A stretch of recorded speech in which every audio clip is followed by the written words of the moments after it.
or have a good sense of their physicality.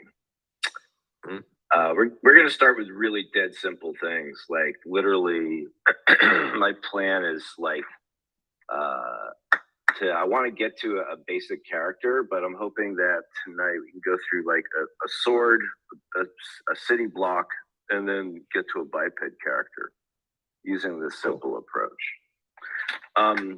Maybe I should just start. So if you guys see my screen, there's a couple of environment setup things that I want to go through because they really help a lot with Blender. Blender is this weird thing. It relies a lot on keyboard. The more you know the keyboard commands, the better things are going to be for you, and the faster the workflow goes. So I'm going to do my best. I'm going to use a lot of keyboard commands. So I have this plugin here. You can see at the lower left of my screen, the little mouse thingy there.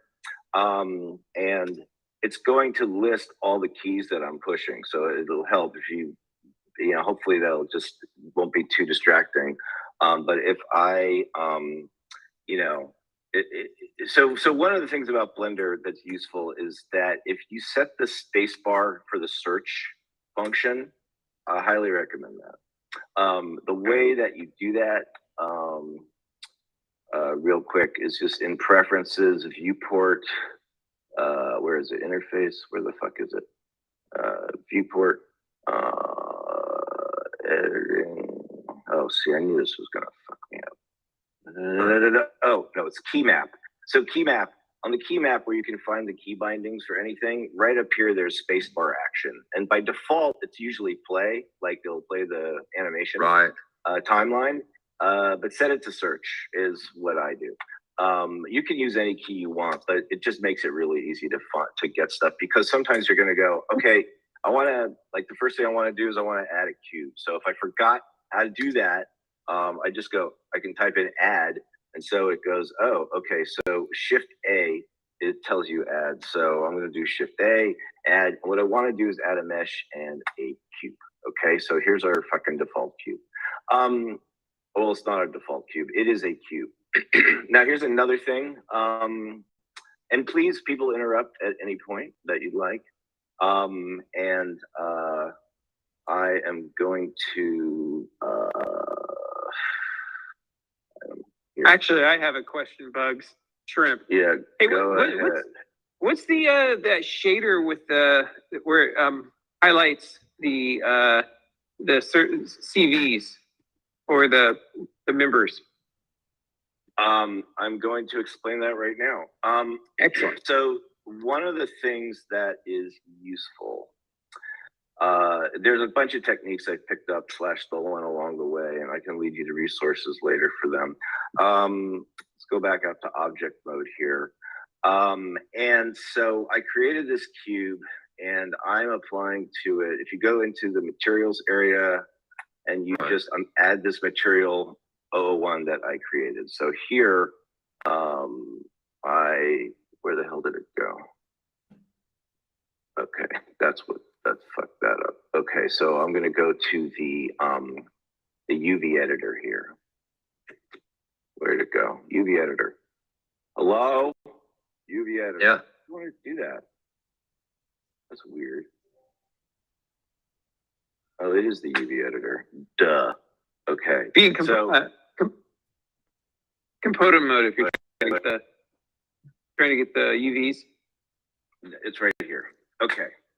So here's how you create this shader. What you're gonna do is I just bring in a file which I can share. It's just a palette, and made a shader by connecting the color palette, like the image, right? An image node to the base color, and these settings are the ones that are going to do it for you. So if you by default, it's going to just appear like super flat like this. Now, if you're in this viewport shading mode and you go to the options, the first thing you want to do is it's going to be set to materials. Set it to texture. Hello? It's all the children of the world. Okay, set it to texture. And so the setting here is you want to turn on shadow and you want to turn on cavity. And then by default, it's going to be one of these, set it to both. And then you just can drive these values all the way up and you get this thing where it'll be shaded on the inside and highlighted along the edges, which really helps you think about the volumes as you build. So I'm a huge fan of this basic approach. So it's all in here in the screen. So since a lot of times we're trying to model for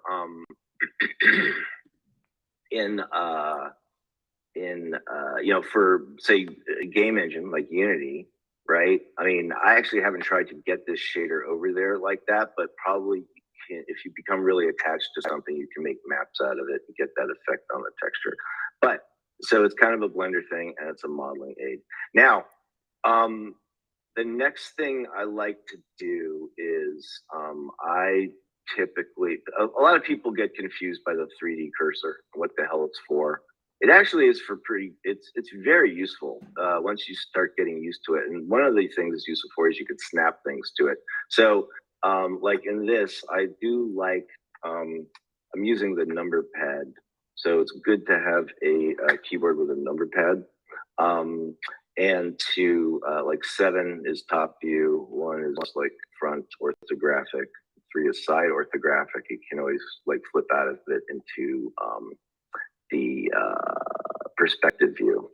Okay, so now, so a few other things that are useful. So if I go here and then object, set origin, and then I want get the origin of this object, which by default is that orange dot in the middle.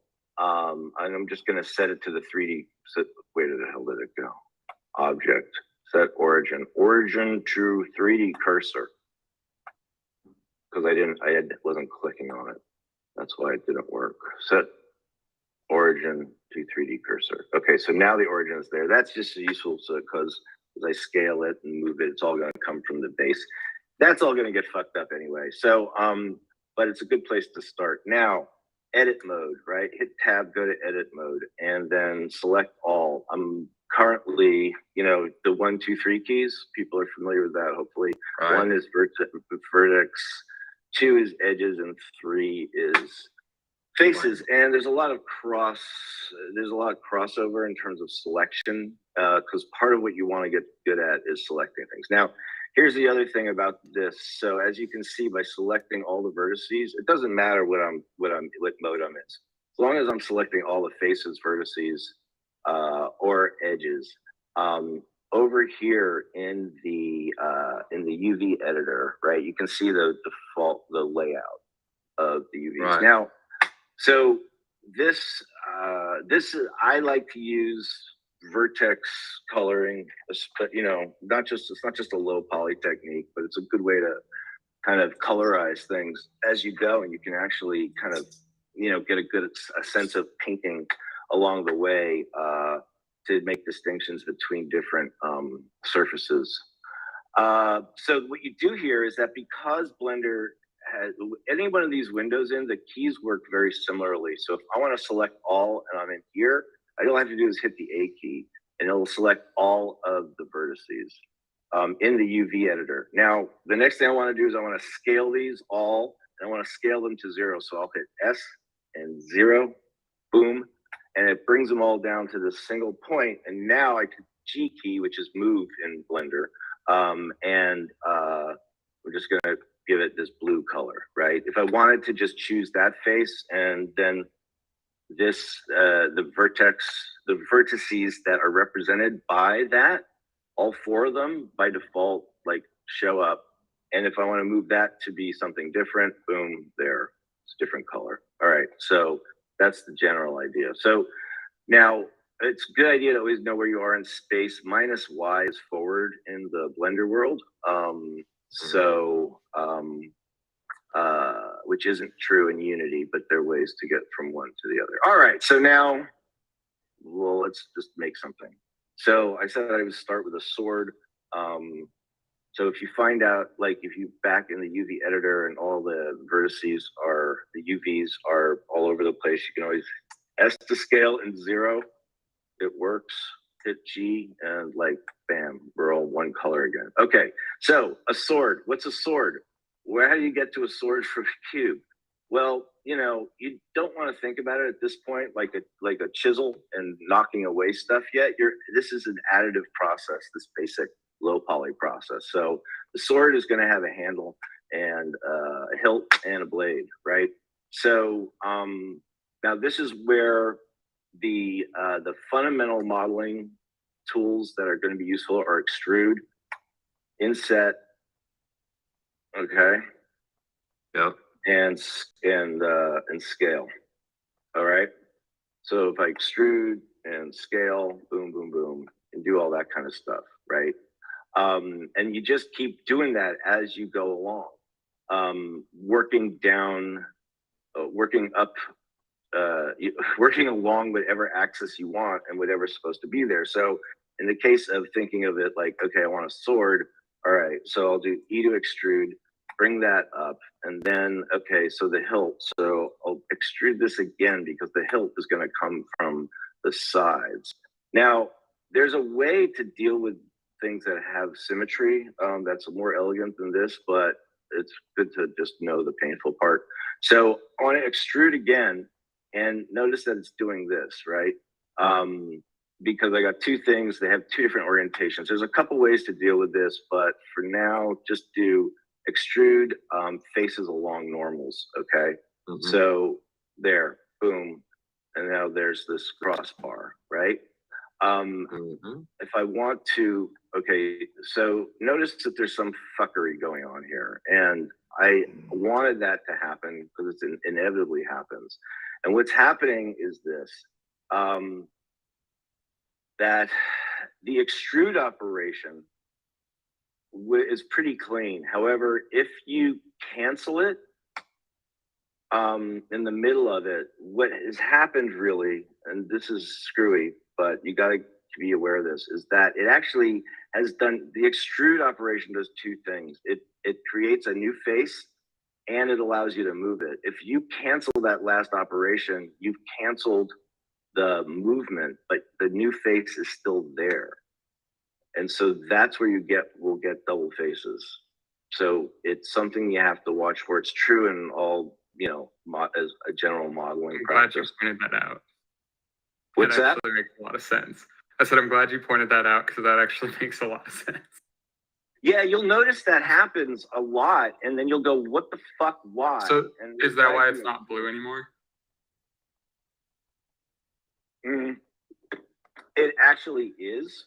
It's just the angle that we're looking at it with some lighting. And it's that when it's selected. Because it's selected. Okay. Yeah, because it was selected. Okay, so you got to watch for that. Now, there are times when you get into trouble like that, and so if I do that again, or if I'm unsure, it's like, I don't know, I can't remember. If maybe you hit undo, maybe you didn't do what you should have done earlier and go to preferences, what is it, system, memory and limits, and undo steps, and it's defaults to 32 when you start Blender. I like 128. It's a nice number. You know, after 128 operations, you probably need to just scrap it if you can't, you know, if you need to go back further. So anyway, so you could undo this state of like having this like hidden face. Sometimes I'll just delete stuff because you should, it helps a lot to get comfortable with you know, with getting rid of things. Right. And then just building up again. So like for example, if like you delete this face, yeah. Oh no, never mind. I didn't realize. I was looking at your mouse controls. I was like, how'd you put the face back on? Right. Oh yeah. No, I'll show you. Used. Yes, yeah. So, but I'll show you, if you do decide to scrap it and just create a hole there, Blender's really smart about this. All you have to do is select one. I hit 2 to like go to select an edge. And if these edges are pretty clean and obvious and you just hit the F key, which is fill, it'll just fill it. Oh, Okay. I've been hitting all the individual vertices to fill it back in. I didn't realize that. Oh yeah, this is why this stuff is like, kind of simplistic as it is, becomes really important, because that selecting 4 vertices, you literally spent four times. Exactly. Takes a lot more time. 4 times as much time. And then if you hit the wrong vertices and you're not paying attention, you hit fill, you end up with some twisted mass of shit in there instead of just filling the space. Yeah, absolutely. So go ahead. Oh, I was going to say, you can use the viewport shading mode to go analysis, and I believe it'll show those. That's in the next to the arrow at the very top of the butterfly. In the options, other one. No, not those options. The circle, the white circle. Yeah, there. And then at the very bottom,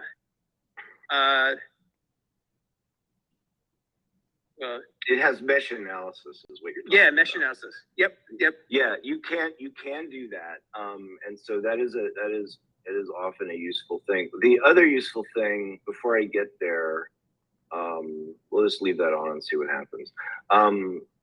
Because a lot of times you're not thinking about that; you're just looking at the object. The whole goal here is to keep your eyes on the object the whole time and not on the hunting for things on the interface, which is one reason why the spacebar search, thing is so helpful, because it just keeps your eye there. Now, we're saying, the mesh analysis thing. So one of the things that I also will look at or have open here is the statistics. You see in the upper left what's flashing. Right. That helps a lot, because it'll tell you, what is selected is 1 edge, 2 vertices, right? What's that? I was going to say, if you end up with some jank and there's some hidden lines inside your box, you can see it from there. Right. Yeah. So, and of course, the other thing to be mindful of is that when you do selection, you may, you go like this and you think, I selected everything on the top. Now you actually didn't. You just selected what's here because of backface issues. So that's what the X-ray mode is for. If you're in X-ray mode, it'll select. It'll see through. So that's another little thing to be aware of. Okay. Yeah. It sucks to build something halfway up and it's looking really good, and then you twist it around and go, holy shit, I only did one side. Yeah. By not doing the X-ray mode, you got it all looking good and thinking you got it right, and then you twist it around from a different view and you're like, damn, I only got half of it. Yeah, exactly. All right, so back to this, E to extrude, boom, E to extrude, and then I'm going to do this side and this side, and go to extrude faces along normals. Woo! Okay, that was part of what created that fuckery before. Wasn't a double extrude. It was that I extruded in the negative direction and they crossed over, right? Okay. So there's a hilt, and then here, let's extrude this upward and then extrude it upward one more time. And then there's a number of things you can do here. I just switched to vertex mode, and then there's a lot of ways to deal with this, but I want to bring all these together. All right, so there's the classic way to do this is hit S for scale and 0, and now they're all together. However, they are not all together, because if you click on one, right, there are actually 4 vertices here. And so you get into this condition where it's just a mess. So if you do it that way, you got to select them all, but don't forget to choose X-ray mode, because if you don't, you won't select them all, right? and then the command is Merge to center. yeah, it is, but I can never remember whether it's in. Oh yeah, it's in the mesh menu. I just Right. wanted to drag you through that agony. Like, what is it? The vertex menu? Sometimes those operations are in the mesh menu. So that's M. Yeah. So M, and then you can do center, cursor, collapse. Each one will work. And now you can see that there's only one vertex there. Before, there were four, and now just Dude, that's redoing. stats. Okay. That stats alone will be helpful. Yeah, it's very helpful. Okay, so now you've got a sword that you're gonna give to, you're gonna go to your garage and you're, Stab a on vampire. your, you're gonna, it's gonna Hate somebody. you're gonna make these for your kid's birthday party because it's a pirate theme party, and you're just gonna Right. make it out of wood and hammer 'em. So it's got no detail, right? I mean, but those basic operations are there. The detail comes in when you start to, you have to take your mind to the next level of what the hell this is that you're doing here. So if you are thinking about, all right, well, I want this blade to be inset here. And this is a cool trick here. If you have to select a loop of faces instead of going face, shift, click, face, rotate, shift, click, face, rotate, shift, click, face. Oh. That'll wear you the hell out. To hit Option and then click on any face, and it'll select the loop. As long as it's really clear where that loop is, this one reason to build up from scratch is that you're kind of keeping control of things, and as things get further out of control, then and you get into detail, you become more confident about what you can do to help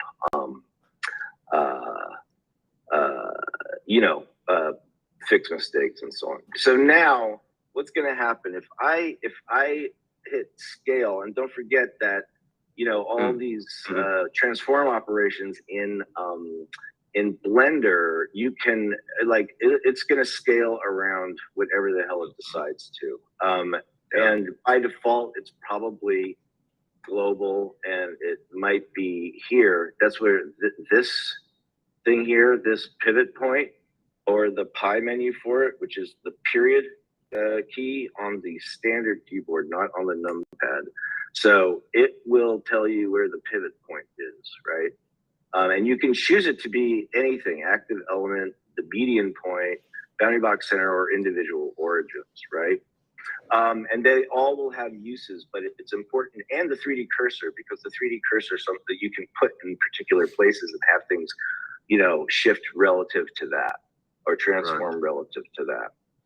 Median point is a pretty good place to start. Individual origins is going to wind up being very useful. So keep your eye on this menu, which is the pie menu, and it is the period key,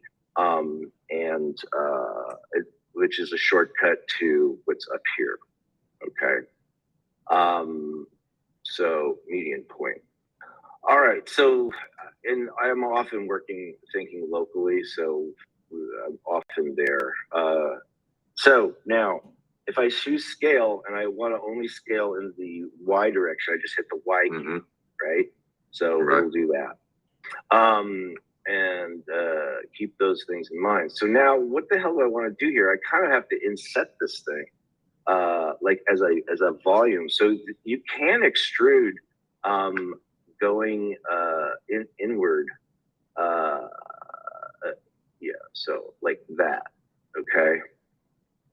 So the value of that is that now I've created this new geometry down here, which oh my god, look at that.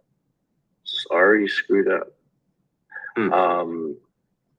Probably because I keep doing and undoing.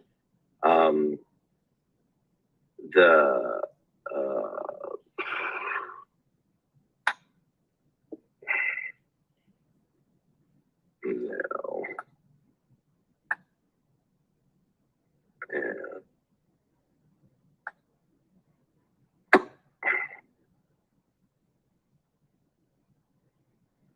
well, that is not at all what I wanted.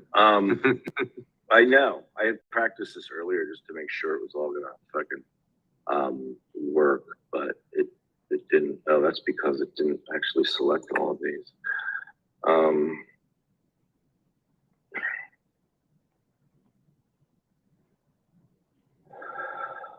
Oh my God. See, something really got screwy. So this is the point where I would say, Grab it. yeah, exactly. So I'm going to take all this and I'm going to like delete these. You may have some extra ones. You can also poke the faces and do an F on them.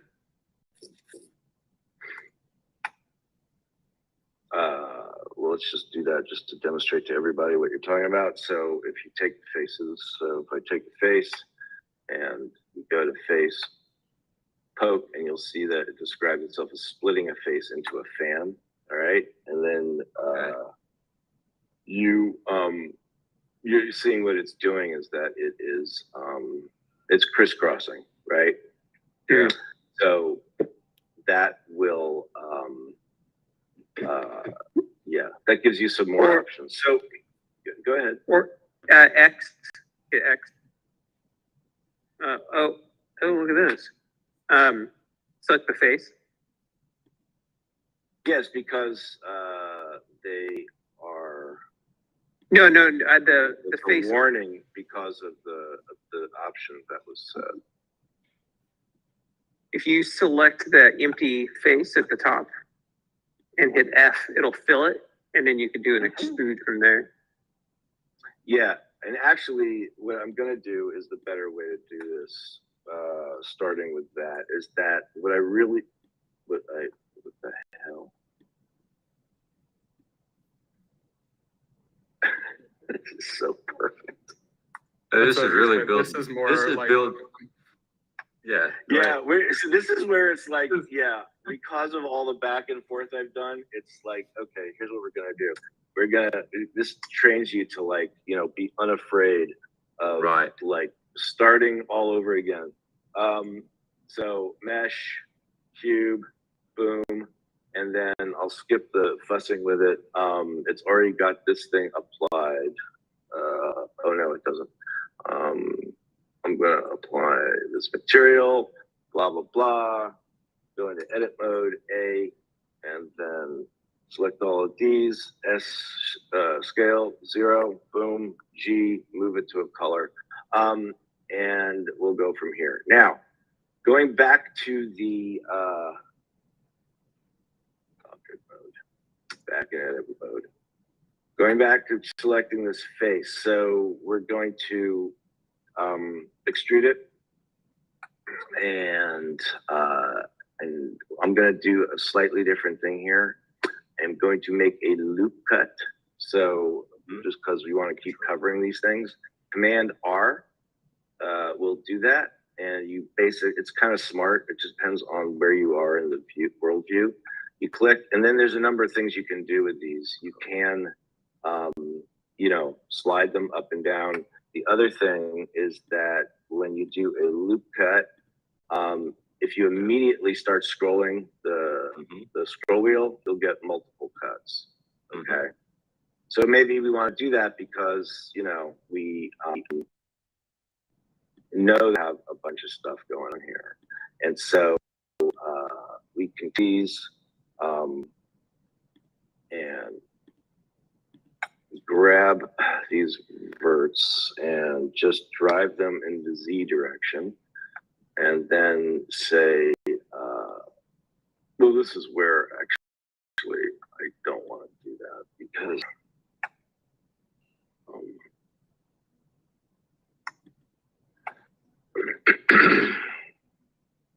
all right. So I'm going to take this now that we're back in this state, and now when I hit F, it's going to fill properly. All right. So I'm going to select this face and extrude it.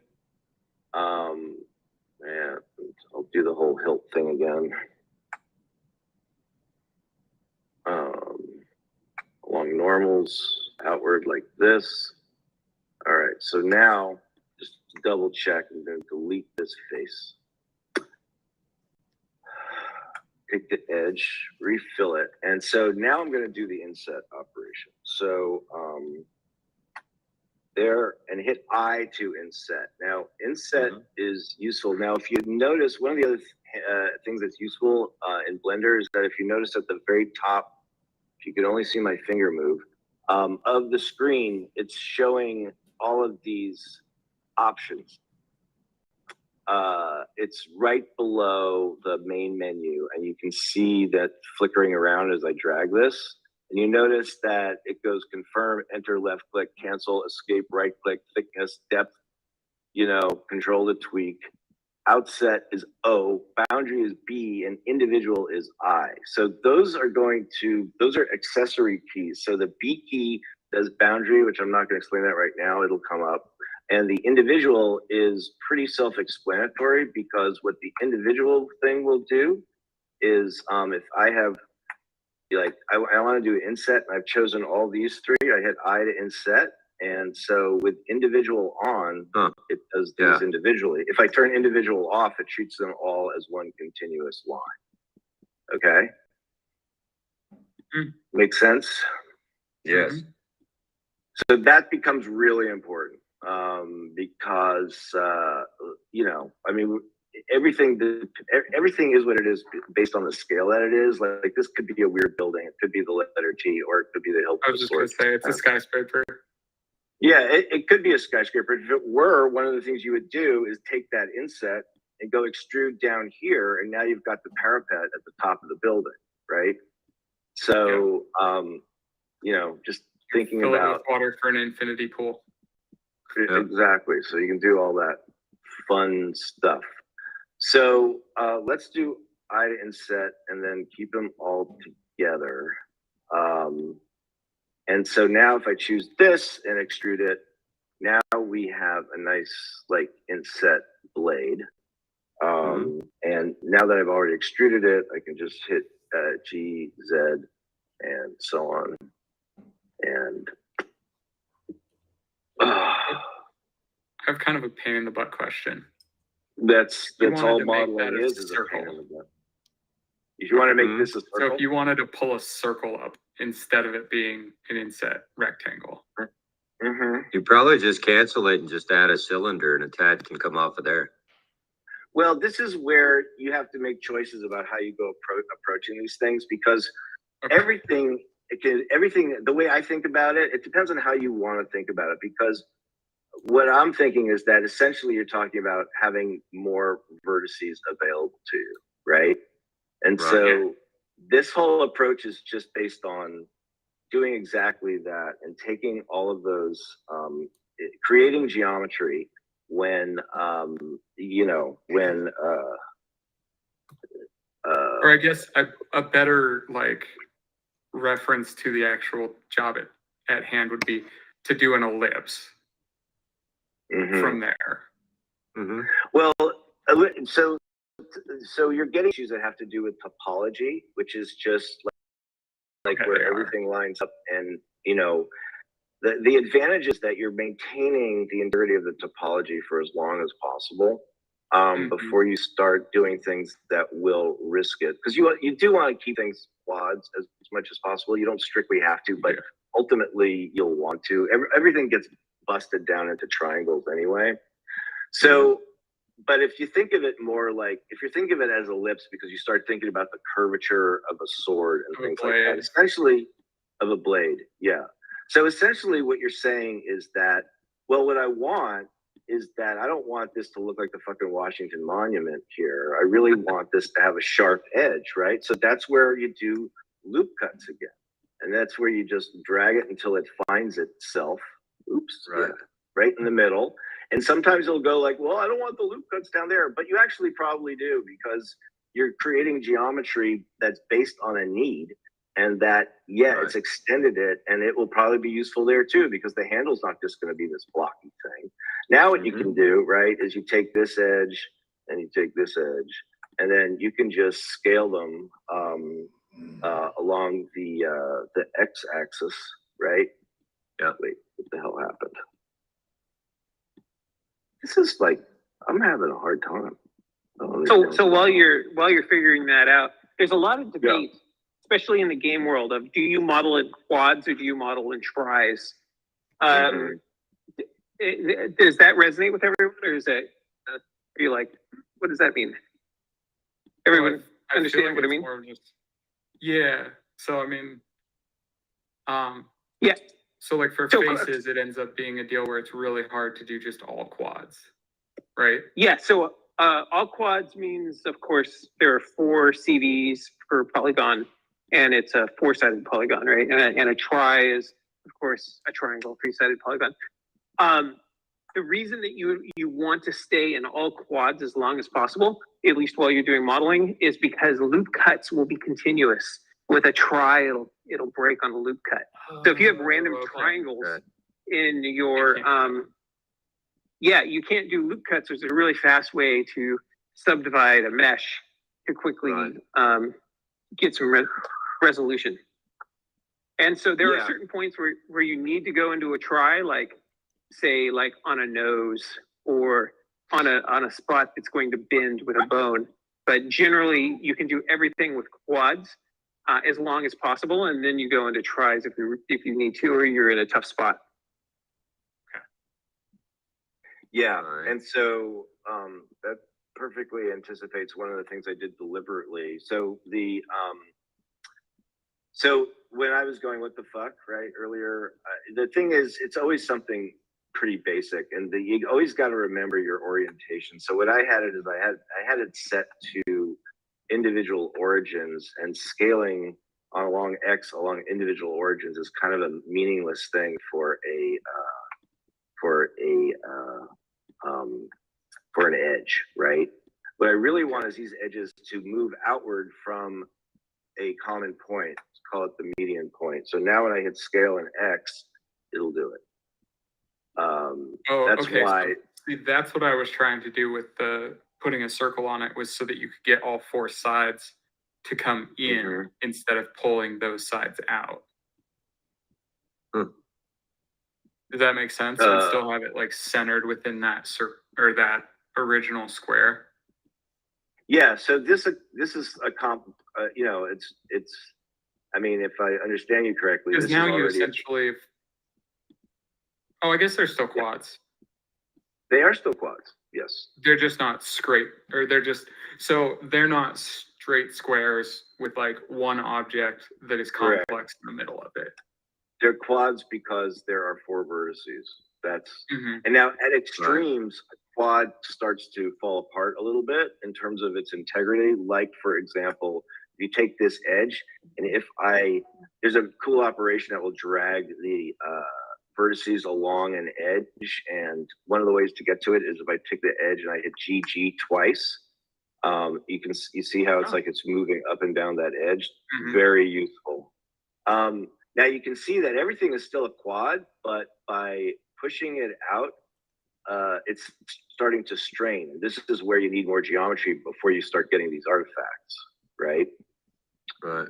Oh, even though that's not just it putting a triangle in there, it's just bending the square. Well, what you're seeing here, which is one reason why this shader approach is useful, is that it's showing you where there is, because everything ultimately does evaluate to triangles. It's showing you that a quad is 2 triangles, and that this edge is down here, and you can see it visually in the lighting, even though it's because it's twisted, because it's not planar anymore. Right. So what Shrimp was talking about with the value of having this mesh analysis, right, is that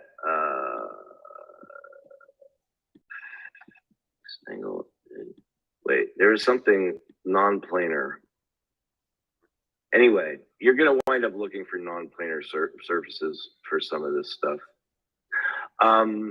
But let's not worry about it too much right now. Point is that moving that will throw it out of alignment, and you need more geometry. But all of this, these are all still quads. So we're still quads. However, the way that I did this, because I collapsed because I collapsed this into a peak, it Right. created these triangular surfaces. And when I, did the edge loop, right? You Right. see how it's like the edge loop operation is not Take it going straight. continuously. Yeah. Yeah. So it's completely lost that. Now, how do you get that back? There's a lot of ways to do this, but if you really want to, just work with the basics here, it's like again, delete something. So I'll delete it. Now, I've been deleting faces, right? And so that's usually what you want to do. Now, notice here, this technically is a quad, but it's not going to work as a quad because of that nose situation, right? Right. And so but we don't want it to look like this. That's flattened there. So you will have to sometimes do this. Basically, I'm gonna take these, and the F key to fill, we'll do it between two vertices, and we'll put an edge there. Okay. So now there's an edge, and we choose that and this, and then fill it. You'll get that sharp point.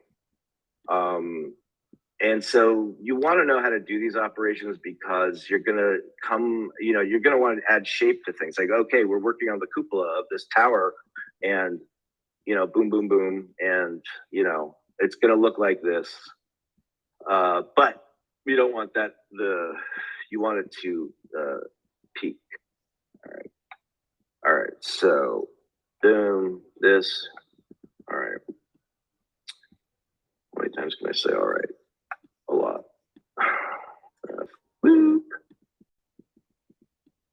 All right, so now it's looking a little bit more like a sword. Now, obviously, you can keep going. I mean, there's part of this that we for this first session, we could stick with this one thing and keep parsing it over and over and over again, and breaking it down to get it into being the right shape. There's things that start to happen when you start to think about these things because you're designing as you go. And then sometimes you want to choose, sometimes you want to be working on the edges.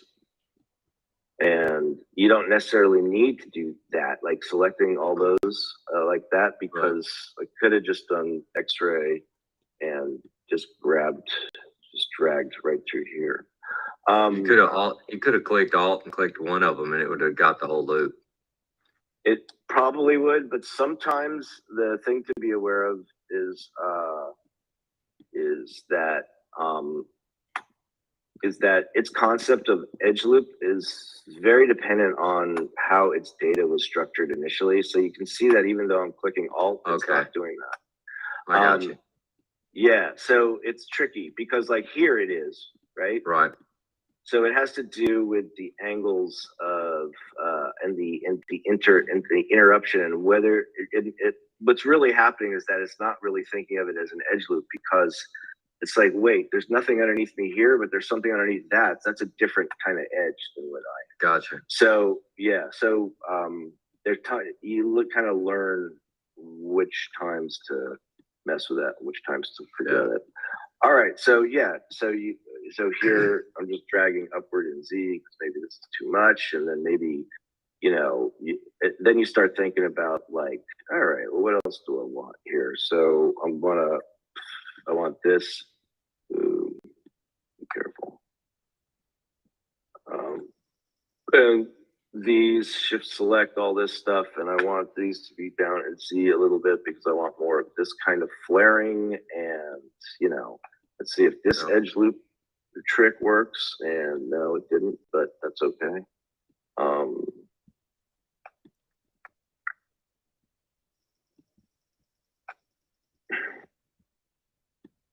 And here again, it might be better to just delete all of this and make a new handle from that empty thing, right? Right. So take this, kill those, and then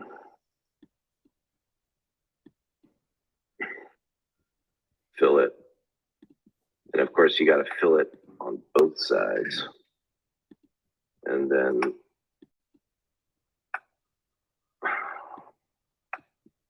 grab these two, I to inset, okay, there. And then E to extrude downward and boom. So now we are starting to like, build it up. All right. Questions about that so far, or is there something you want me to do to this that you would like to understand better? Because obviously this is pretty janky looking. But the goal here is just to get something that, eventually would look like this, right? I mean, Right. I did the same process earlier, and it's just a matter of, you can see that the fundamental structure of this is very much exactly the same. Right. And it's just a matter of tweaking it and coloring it. And that's where those coloring these different parts can be useful as you're designing, because it may start giving you ideas about exactly what it is you there we go. All right. Yeah, what it is you're after. By Right. just giving these things different colors. Okay, so all right. Any questions, thoughts, or requests based on that so far? No. All right, so now it seems like you guys are on top of it enough, and there's only really you two. And Frog Lee. Hello, Frog Lee. And then Shrimp disappeared. Okay, so the other thing that I did was this kind of thing to build out architecture. Now, maybe I don't need to go through this part because it seems like you guys have enough understanding. You can see exactly what I did here. Right. Right? The only thing I would say that's worth being aware of, if you aren't already, is that add a cube. Oh shit! I keep doing that in edit mode. It's a mistake. Huh. Okay. Mesh cube. Boom. And so what I'll do here is I'll go into that material. Go, just for practice. Boom.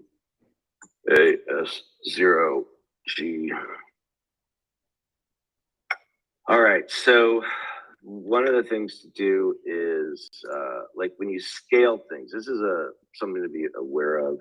So the shortcut for I want to scale it in X and Y, but not Z. So that's Shift Z will keep it scaling only in those two dimensions. Right. The letter is the one that won't be affected. Now, if I go into here and I want to build a city out of this, well, you need a lot more geometry. So, I'll do the handy dandy search and go subdivide.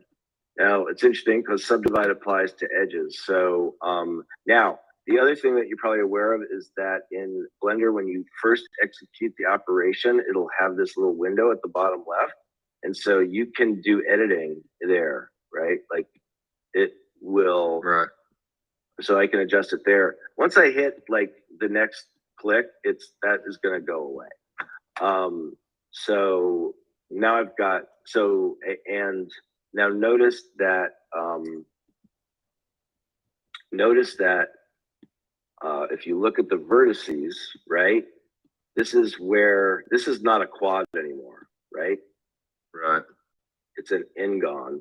And so that's where, if this is a shortcut for building up terrain or something, because maybe I'll get rid of all this.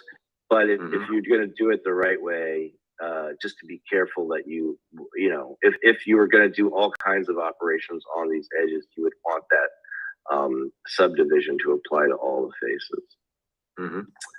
Okay. All right. So that's the only thing I would point out about that. Using subdivide in edit mode is useful.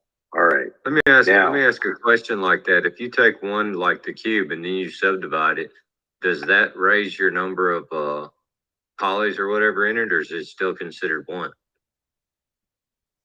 It raises it. Everything is Okay. based on a number. Think of it, the most fundamental way that the programs are thinking about it in terms of data load is the vertices, like how many vertices. Okay. Like All right. before I subdivided it, this was a cube with 8 dots, you know. Now Right, it's got exactly. all these others. So if you look at That's the what I was asking. yeah. Yeah. So if you were going to do something and you want to lower your count, once you got it closer to what you wanted, you would essentially go in there and delete any unnecessary vertices that were just adding to it, right? yes, That you ring? can delete Okay. them. Well, you're going to collapse them. That all has to do with optimization and cleaning up and Right. and there's certain things you just can't. You're going to need them no matter what because Right.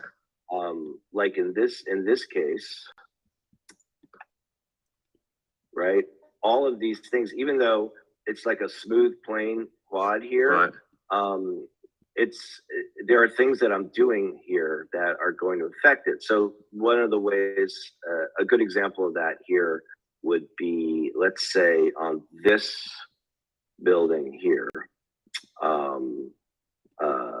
I'm going to do loop cuts and I'm going to, because I want to make windows, right? Right. So Right. I'm going to do all those loop cuts. And so because now I want to have, I want to take this,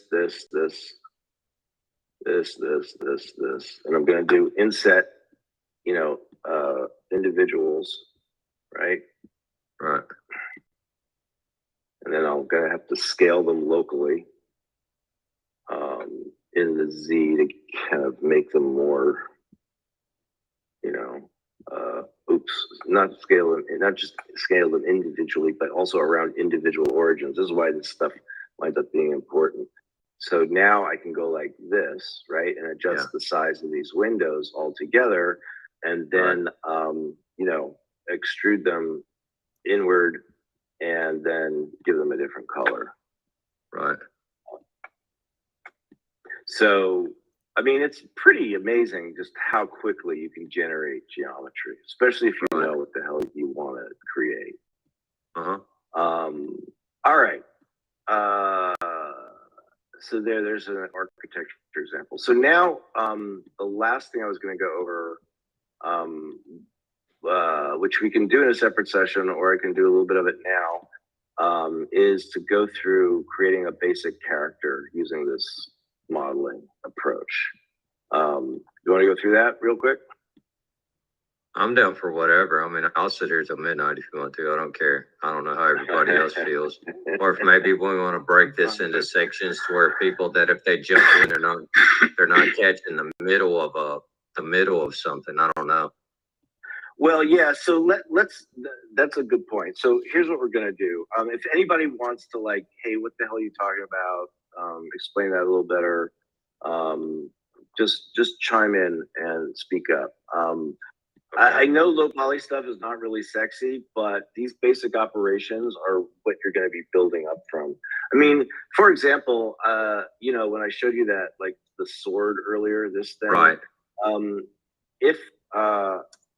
Right. I mean, one of the things you can do, right, is to add if I wanted a super high poly one, and I just wanted to get to it from here. You don't really strictly need it, Right. But if, for example, you wanted to, you use these modifiers, and you probably start messing with these, and they can be of great help, but also get you into trouble.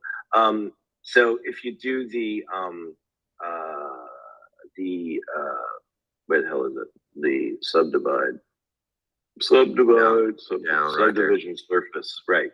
So you can see how it starts to smooth everything out, and you have your higher poly look, and so it's like, oh shit, now it looks kind of like a more realer sword. But now if you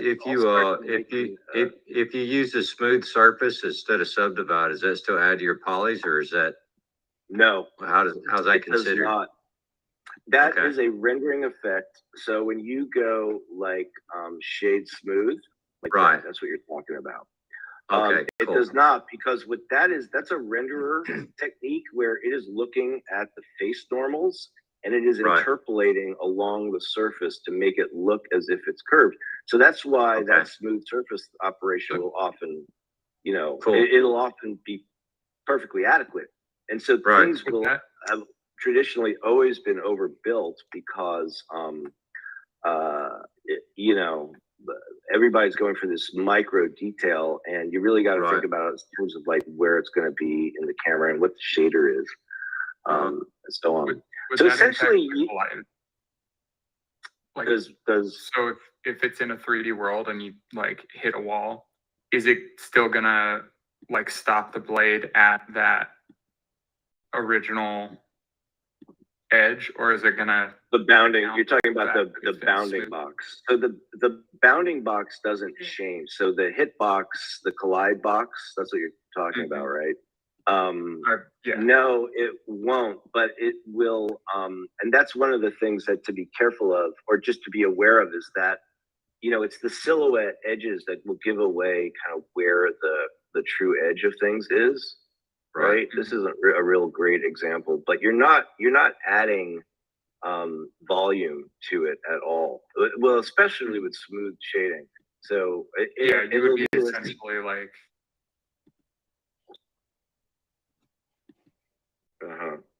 So I guess what I was thinking is like, if a character's holding that, are they going to have a cube popping out of their hand, or are they going to have a shaded, like a round object or a smooth object?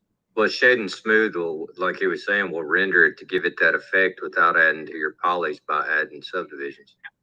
Right. So what I'm saying is like with that interacting with the character hand, does that mean that you're going to have a square box in the character's hand, or will you have the smooth rounded effect? Well, that's an excellent example. And what you would see is that this is where intersections like come up and collisions, like, and you'll notice in games they're very forgiving about this, because you will see penetration, and you will see penetration between that sharp edge and the hand surface, right? Right. So it will not change that. So the way we can quickly demonstrate that, I think, is if we just take, we just like throw in a UV sphere and just drag it over here, right? Just shade it smooth. And you can see that, like, that intersection, well, let's put it right here. Yes, that's what we're really talking about, like getting it.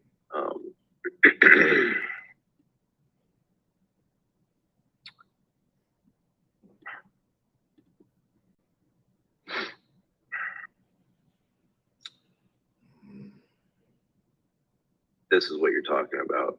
And so if I change this to shade smooth, it doesn't really change that intersection. Okay. Yeah, but it's not the same as it's less visible than I was expecting. So that's dope. Yeah. I mean, when it comes to the complexity of like a soft, the soft surface of skin, these are high grade problems, like at the level of visual effects, where you have this very situation coming up and where the collisions are. And a lot of it is you want to hide those problems as much as possible in the way things are shot. But in a game where people can arbitrarily look around, there's a lot of situations where you can see those, where it doesn't quite, line up. But hopefully the game's so fun, you don't give a shit, right? So, which is exactly the way of things. Now, if you see, by just adding that subdivision surface, it's completely changed the geometry of what this thing is.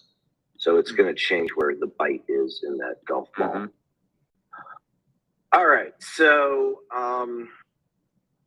let's go to this more complicated world of, take a cube and let's make a human being out of it, or an approximate human being.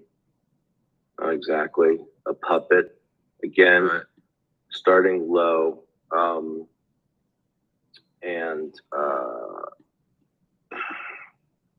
0 and G to move it.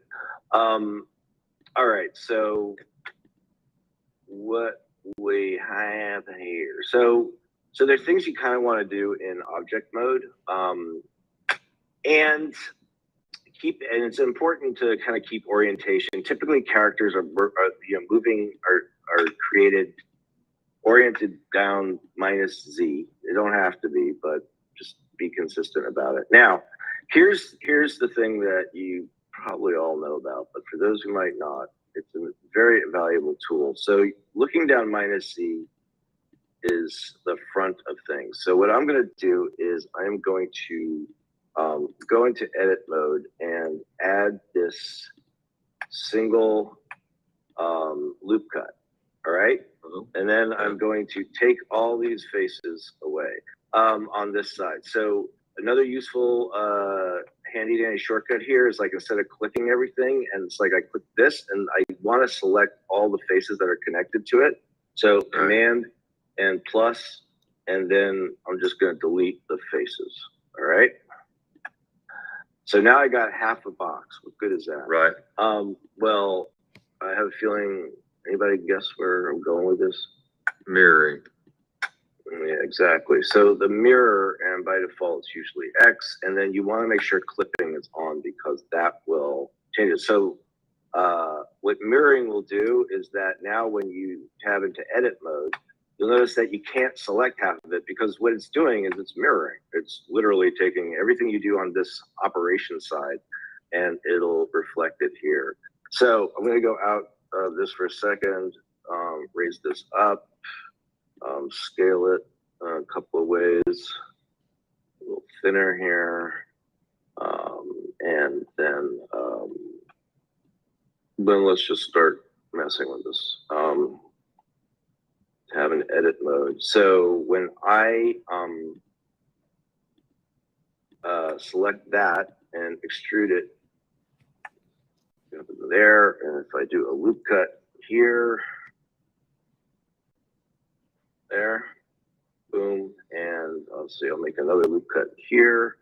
Oops.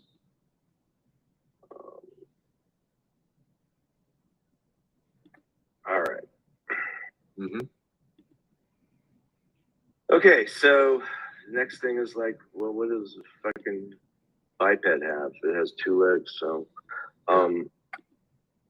just gonna like extrude it. And as crude as this looks, so one of the things to start thinking about is in terms of we're gonna get this thing animating eventually and rigged, and so I'm putting some extra vertices right around where the knee is. And so doing that, and then I just extruded it. I'm going to extrude it one more time, and then I'm going to scale this out, from its like center. And I'm going to just move it forward along the y-axis, right? For these basic feet, and then and I want to scale it along X because they're way too big for the moment. Okay. And then I'll grab this, pull it out. And probably for good measure, just grab this, extrude it down so that the beginnings of a sneaker or a shoe. Okay, so now there's things here that I wish I had done, so I'm gonna undo it to show you what I mean. When I extrude this down to the ankle, right? I'm going to extrude it and then scale it, and then extrude it again, then extrude it again, and then scale it, and extrude it again, and then scale it in the Y, and then move it forward in the Y, because now I've got some ankle action going here. Right. All right. So because you can just, maybe I'm just making these things so that they're clothed, and so you can do things like, all right, if the dude is wearing like bell bottom jeans, flare. they're from the 70s.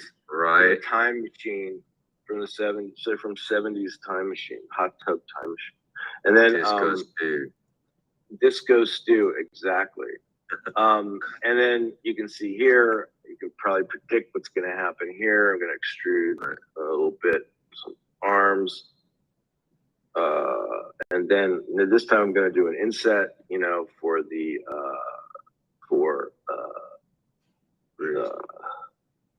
wrist, and then I'm going to scale that in the Y a little bit and extrude that, and then extrude that, scale it in Z, and extrude that, and then put in a loop cut here, and then you've got the beginnings of the thumb. Okay. Rotate that in Y a little bit. Let's do that one more time. And then, there's a lot of refinement going on, but it's all getting laid out bit by bit here. Right. So that's the important thing is because, one of the ways to think about this is that you're, it's especially true if your focus is on motion and action, whether this winds up being much higher resolution or winds up staying this boxy kind of thing, that's like a samurai sword fighter. You're really trying to get as quickly as possible to something that you can start moving around. But this is a great way to practice what you remember or what from anatomy and using reference material, because what the hell is happening here? There's a waist, so you want to have something that will stand for that, and you're going to move it forward a little bit. Actually, what we should do is now he's dancing. Yeah, exactly. That to me, the exciting part is just, even with these simple characters, is getting to the armature and the rig, because then you can start getting things to dance and it starts getting really interesting. So here's an example, right, where we're starting to get this detail, and we really need something to take some of that tension off. And those loop cuts will do that, because from a bit of no acid all disease. Mm-hmm. That happens a lot with these when you start out. So you got to figure out how to do the ass, which it takes a little bit of time. Takes a little bit of practice. Designer booty. Mm-hmm. Yeah. Right. So yes, and that's where you start getting into the topology issues of right.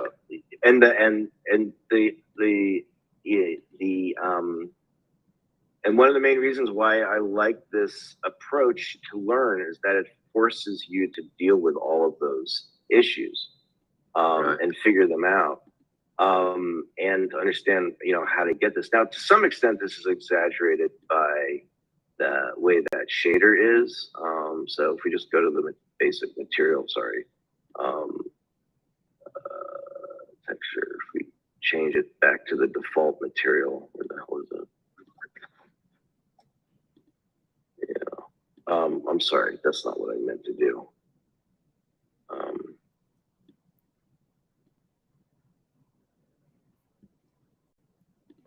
I'm getting a little tired. Here, material 001. It's these settings here, the shadow and cavity. You see, if you take those off, you don't see them so much. Right. And that can be useful to keep you from fussing too much with them, because they're driving you crazy and you start to obsess about it. But be aware that it may be, forcing you to have to solve things too soon. So here's another example of where, if I hit GG, I'm going to slide this along there, because I want to straighten out that line right now, and so on. So now up here, oops, select both of these and I do inset. I'll set boundary, individual off, boundary off. And this is part of it that I have to like change those orientation settings. Oh no, it wasn't that. What the fuck's going on? Sometimes what it is just the angle that you're at is creating a problem. So a lot of times it's useful to just do what I just did, which is, you know, I'm too far out. It's kind of like all wonky. Yeah. And so if I hit the period key on the number pad, it'll zoom you in to where, hello. This is weird. Oh, it's because I have individual origins back on. Okay. There's that. And then scale it in Y for a minute.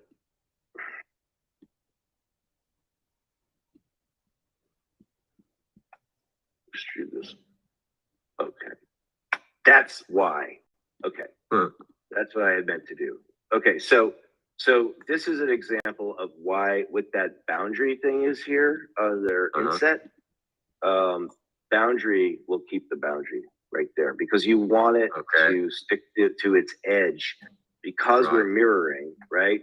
And so this way it'll come up as a big chunk, this neck chunk, right? So the boundary issue is important. And then, you know, it's just extrude, scale, extrude, scale, extrude, scale, you know, and then we've got box head here. And then you got to just start like giving it the proportions that you want. Cause look at this. I mean, it's ridiculous, right? However, you know, you can say that you might want to build out features from here as opposed to, or just be really, this is again, the kind of thing where you can just take, pick a starting point and hit Command plus a few times to like just start selecting and then scale it from local and say median point and let's say only in the X direction for the time being. And then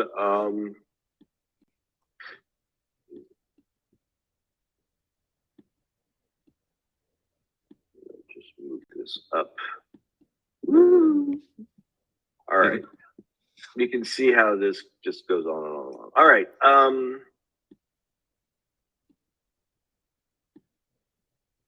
Sorry. There we go. So it ain't a lot of fancy, but it's how everything gets made, really. And so once you start, you'd be surprised at how well you can get something even this low poly to look once it starts moving.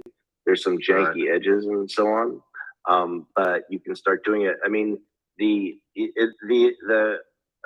is again where as part of the low poly world, you know, you can start taking these pieces here and start thinking of them as like, oh, I want to take that and say that's hair.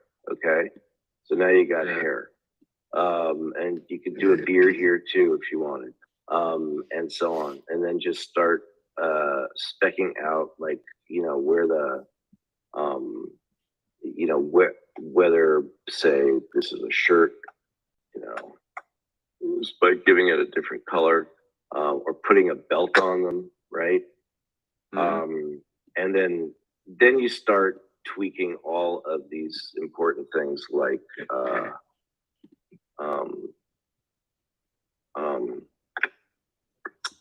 G and the X, you know, all the angles in the body that you're going to need, where the hips actually are, and so on.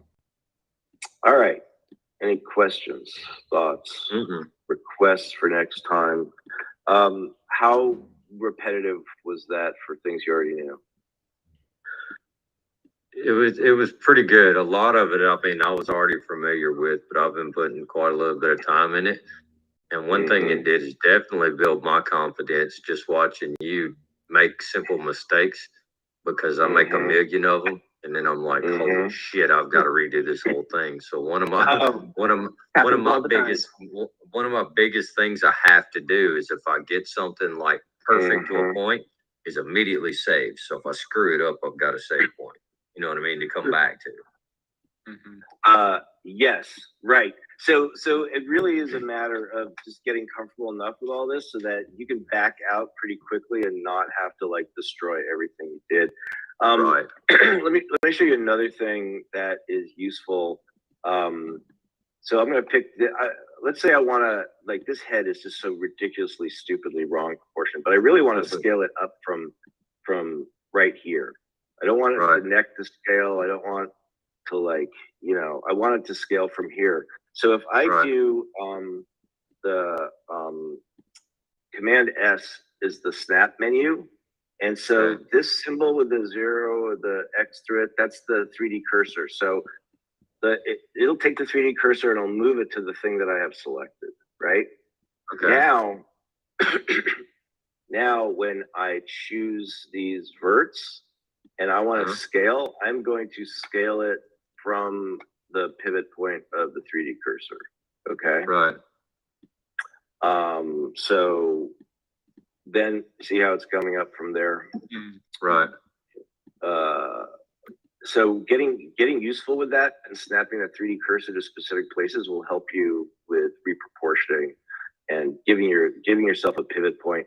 It's also used as a creation point. So when you start creating bones and other complex systems, you can move that 3D cursor around, and it'll whatever you add will immediately go to that. Cool. So you don't have to just create everything at the origin and then move it in 3 space constantly. You can just snap it to where you want it and then build it out from there. All right.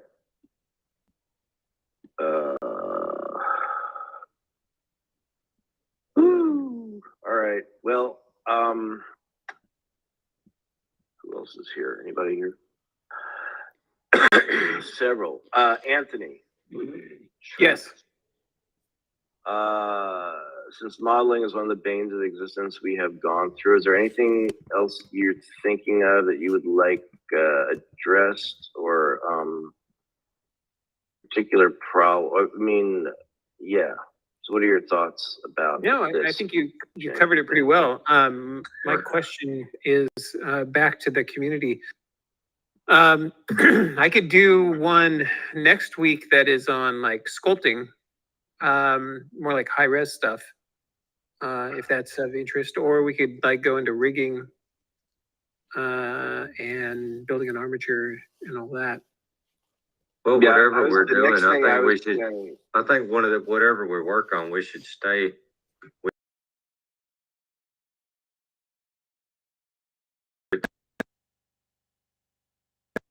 and take him all the way up to, you know, awesome as shit. But if we're going way far beyond what we really need to be working on and starting, I think it would be helpful for our growth, but not really for, you know, we'd be doing too much is what I'm saying. So if we can stay sort of in the, attitude. So the next thing I was going to go over whenever we do this next, I mean, we can, Anthony, you and I can do it together, or however you want to do it, or however we all want to do it. Was just going to go into a simple rig, making a simple rig with IK constraints on the legs, and you know, and something that's dead simple, and then just taking you through the basics of setting keys and animation and getting a walk cycle going, like all very quickly. That'd be cool. Yeah, because that kind of, you know, rigging something like this, I mean, it's a back and forth process. Like if you even take it something this simplistic and then rig out the limbs and the body, the spine, the head, and stuff like that. And then just so that if we can start moving this thing around and you can start seeing where it starts tearing apart and where there's two ways to go about it, right? You either limit the motion so that you don't get those, or you just add more topologies to make it work smoothly. Okay. Yeah, that's something I don't think any of us have really looked at yet, because we basically just been looking at standard, solid models. I don't think we've looked at the animation just because you get into Blender, there's so many different rabbit holes you can go down to learn and do different things that it's just sometimes it's mind blowing. Yeah, and the animation tools are like that in Blender. It's a little baffling. In fact, I have a whole visual setup for when I'm animating and building a rig, a different layout, I should say, to help make all that. Because you have to look at like 4 editors at once. You've got to look at the timeline, right, the action editor, the graph editor, and the dope sheet. But the action editor and the dope sheet are basically gang together, so you can go flip back and forth between those. Right. All right. So maybe next time we do rigging and animation. Now the part of rigging too is the skin weighting process, and that is much easier to deal with at a low poly level, because there are not that many choices. Okay. Here's what I would say is that how about I do an asset and you do an asset, and you'll have 2 different viewpoints kind of tackling the same thing. Yeah, that's cool. That's cool. You mean however from you guys want to do it? The difference between those assets being different objects and different resolutions? Is that what you're thinking, Anthony? I'm sorry, what was that? I said, are you thinking not only 2 different, same object, 2 different resolutions, or 2 different objects, different resolutions? Well, what you're doing a very low poly from the start. I was thinking of doing high poly baking normals and then making it low poly to make it look high poly, but it's a low poly. More like AAA studio style, and you're doing more indie game style. Yeah. Absolutely. So I think one of the questions there for everybody is should we do some basic rigging first before we start tearing into that?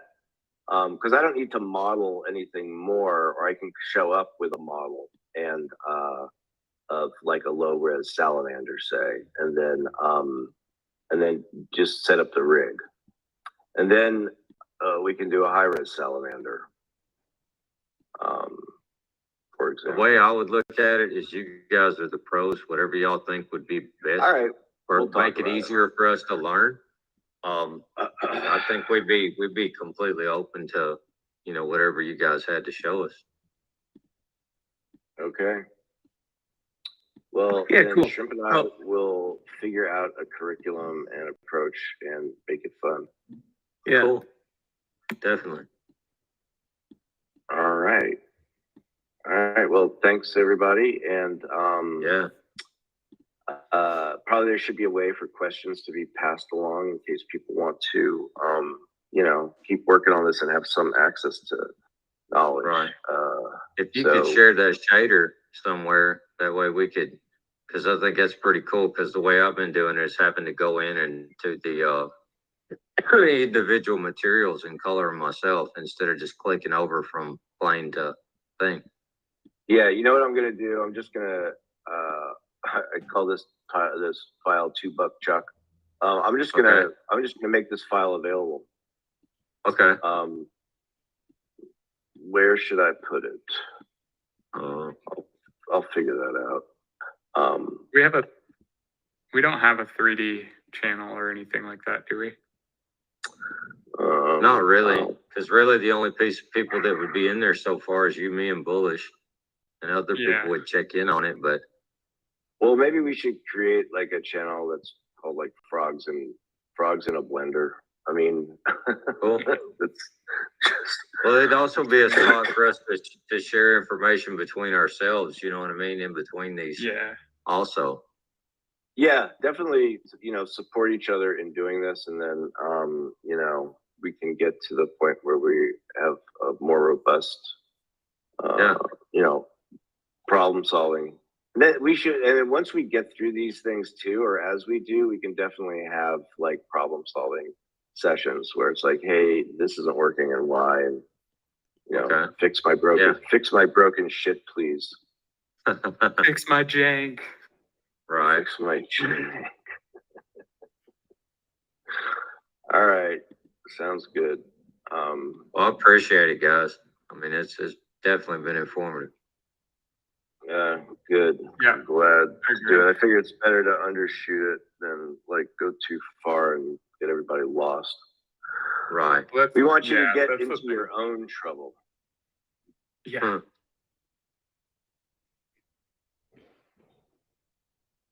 All right, cool. Yeah, I think I'm gonna start screen recording more too, just so that these processes can continue. Right. Alrighty. Well, we're gonna get new people in too that might get interested, and they could come in and look back at older recordings and start catching was up this on their recorded? own if they want. Was I think this recorded? I'm not sure. It should have been. Yes. I got the little. always been recording them. Yes, it is. Good deal. Cool. Great. So we can edit from there, and then also, yeah. All right. Right on. All right. Thanks, everybody. Appreciate your time, and look forward to doing these more. Thank you very much. All right. Good evening, everyone. Ribbit. Bye.